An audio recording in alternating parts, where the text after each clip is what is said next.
विधान परिषदेच्या निवडणुकीमुळे म्हाडाच्या घरांच्या लॉटरीला ब्रेक. विधान परिषदेच्या निवडणुकीमुळे जुलैचा मुहूर्त.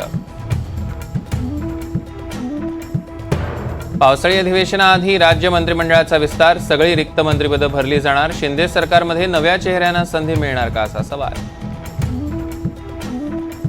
महाराष्ट्रात जोरदार पावसाची हजेरी. नाशिक, धुळे, नंदुरबार, जळगाव, संभाजीनगर, जालना, बीड, परभणी, नांदेड आणि रत्नागिरी जिल्ह्यासह मुंबईलाही येलो अलर्ट.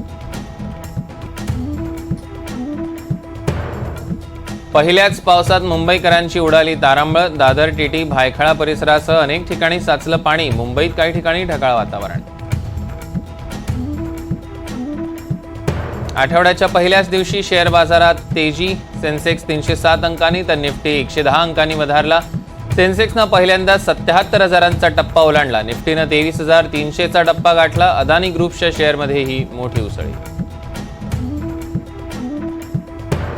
आजपासून कोकण रेल्वेच्या गाड्यांसाठी पावसाळी वेळापत्रक. 31 ऑक्टोबरपर्यंत पावसाळी वेळापत्रक लागू. प्रवासापूर्वी गाडीची वेळ तपासण्याचं कोकण रेल्वेचं आवाहन.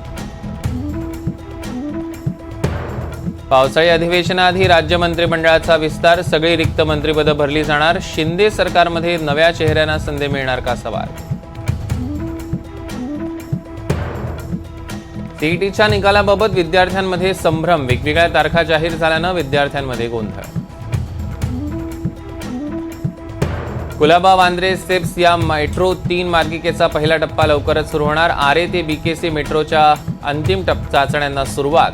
आरडीएसओच्या चाचण्यानंतर पहिला टप्पा ऑगस्टमध्ये सेवेत दाखल होणार. पहिल्याच पावसात मराठवाड्याला मोठा दिलासा. जोरदार पावसानंतर जायकवाडी धरणात 4,837 क्युसेकनं पाण्याची आवक सुरू. जायकवाडी धरणात 4.50% पाणी साठा. अर्ध्या टक्क्यानं साठ्यात वाढ.